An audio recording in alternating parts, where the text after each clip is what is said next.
இன்னைக்கு நம்ம வந்து ஃபர்ஸ்ட் போய் பார்க்குற இடம் என்னன்னா தலக்காவேரி. 4 o'clock எல்லாம் எழுந்திரிச்சு ரெடியாக ஆரம்பிச்சது தான். ரெடியாகி ரூமுக்கு வெளியே வந்து பார்த்தா இவ்வளோ அழகான ஒரு வியூ, ரியலி பிரெத் டேக்கிங். நாங்கள் வந்து சீக்கிரம் கிளம்பணும்னு நினச்சி தான் வந்து லாக் பண்ணி வந்து நின்னோம். ஆனால் இந்த வியூ பார்த்ததுக்கப்புறம் இது ரசிக்காமல் இருக்கவே முடியல, அவ்வளோ அழகு.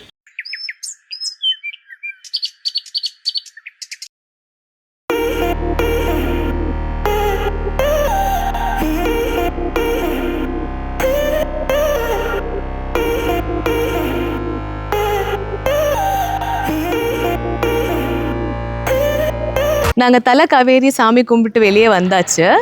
ஆக்சுவலி வந்து நம்மளுக்கு நிறைய பேர் சொல்கிறதும் அப்புறம் வந்து இங்கே வந்து அந்த ஒரு ஃபீல் பண்ணுறதுமே ரொம்ப டிஃப்ரெண்ட்டாக இருக்குது. முதல்ல என்ன சொன்னாங்கன்னா ஒரு 500 மீட்டர் நம்ம மேலே நடக்கணும்னு சொன்னாங்க. ஆக்சுவலி அது வந்து பஸ்ஸஸ் அண்ட் டெம்போ ட்ராவலில் வரவங்க மட்டும்தான் அந்த 500 மீட்டர் நடக்கணும். நம்ம காரில் வந்துட்டோம்னா இங்கே மேலே வரைக்குமே நம்ம கார் அலௌடு தான். ரெண்டாவது விஷயம், ஸ்டெப்ஸு வந்து நிறைய இருக்கும்னு சொன்னாங்க. ஆக்சுவலி நிறைய ஸ்டெப்ஸ் இல்லை, ஹார்ட்லி வந்து ஒரு 30 ஸ்டெப் இருக்கும், 30-40 ஸ்டெப்பு தான் இருக்கும். அதுவுமே வந்து ஏறுறதுக்கு ரொம்ப ஈஸியாக தான் இருக்குது. போன உடனே ஃபர்ஸ்ட்டு வந்து பார்த்தீங்கன்னா ஒரு கணபதியோட டெம்பிள். நார்மலி நம்ம எல்லா கோவில்லையும் அப்படி தானே இருக்கும். சிவனோட லிங்கம் தான் இங்கே வந்து மெயினாக வந்து பூஜை பண்ணுறாங்க.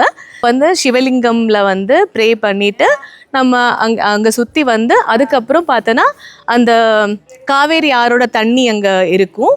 அண்ட் அங்கே ஒரு குருக்கள் கூட உட்காந்துட்டு இருக்காங்க, அவங்க நம்மளுக்கு பூஜை பண்ணி தருவாங்க. இன்னொரு விஷயம் என்னன்னா, ஆக்சுவலி அந்த தண்ணி நான் உங்களுக்கு அங்கே காமிச்சிருப்பேன். அந்த காவேரி தண்ணி வச்சிருக்காங்கல்ல, குருக்கள் எல்லாம் இருக்காங்கல்ல, அங்கே வந்து தண்ணியில் இறங்குறதுக்கு அலௌடு. ஒன்லி திங் வந்து மென்னாக இருந்துச்சுன்னா வெளியவே துண்டு அந்த மாதிரி கிடைக்கும். ஸோ துண்டு கட்டி இறங்கி ஸ்நானம் பண்ணி வந்து ட்ரெஸ் மாற்றிட்டு வரலாம். ஈவன் லேடிஸாக இருந்துச்சுன்னா நீங்கள் வந்து என்ன ட்ரெஸ் போட்டிருக்கீங்களோ அதே ட்ரெஸ்ஸில் வந்து அந்த தண்ணிக்குள்ளே இறங்கலாம். அண்ட் ட்ரெஸ் சேஞ்சிங் ரூம் கூட அங்கே இருக்குது. ஸோ ரொம்ப கம்ஃபர்டபுளாக இருக்கும். இன்கேஸ் உங்களுக்கு வந்து தலக்காவேரியில் நீங்கள் வந்து ஸ்நானம் பண்ணணும்னு நினச்சிட்டிங்கன்னா கண்டிப்பாக இங்கே அலௌடு தான். ஸோ இந்த இடம் பார்த்தீங்கன்னா அங்கே நீங்கள் மேலே பார்த்தீங்க இல்லையா, ஸோ அங்கேருந்து அந்த தண்ணி ஃபுல்லாக இங்கே வர்றது தான். ஸோ நம்ம மேலே டாப் வியூவிலேருந்து நம்ம காமிச்சோம். ஸோ இங்கே பாருங்கள், அங்கே குருக்கள் பூஜை பண்ணிகிட்டு இருந்தார். நம்ம அங்கே நின்று சாமியெல்லாம் கும்பிட்டுட்டு இருந்தோம் இல்லையா, அங்கே இருக்கிற தண்ணி தான் இங்கே ஃப்ளோ ஆகி வருது, இங்கேருந்து தான் போகுது. இந்த இடம் வர்றதுக்கு நான் ஏன் இவ்வளோ எக்ஸைட்டடாக இருந்தேன்னு கேட்டிங்கன்னா, என்னோடய ஊர் ஈரோடு. ஸோ எங்கள் ஊரில் காவேரி ஆறு இருக்குது.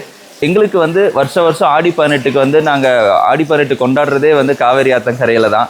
ஸோ அப்படி சின்ன வயசுலேருந்து கொண்டாடின ஒரு ஈரோட்டுக்காரன், ஒரு காவேரி ஆற்றங்கரையில் பிறந்து வளர்ந்தவனுக்கு இந்த காவேரி ஆரம்பித்த இடம் வந்து நான் பார்க்குறது வந்து எனக்கு ரொம்ப ரொம்ப ரொம்ப சந்தோஷமாக இருக்குது. ஸோ பார்க்குற நீங்களும் உங்கள் ஃபேமிலியோடு ஒரு நாள் தலக்காவேரி வாங்க. நீங்கள் நினச்ச எல்லா விஷயங்களும் இங்கேருந்து ஆரம்பிங்க. உங்களுக்கும் எல்லா அமோகமாக நடக்கணும்னு நான் எல்லாமல்ல இறைவனை வேண்டிக்கிறேன். தேங்க்யூ.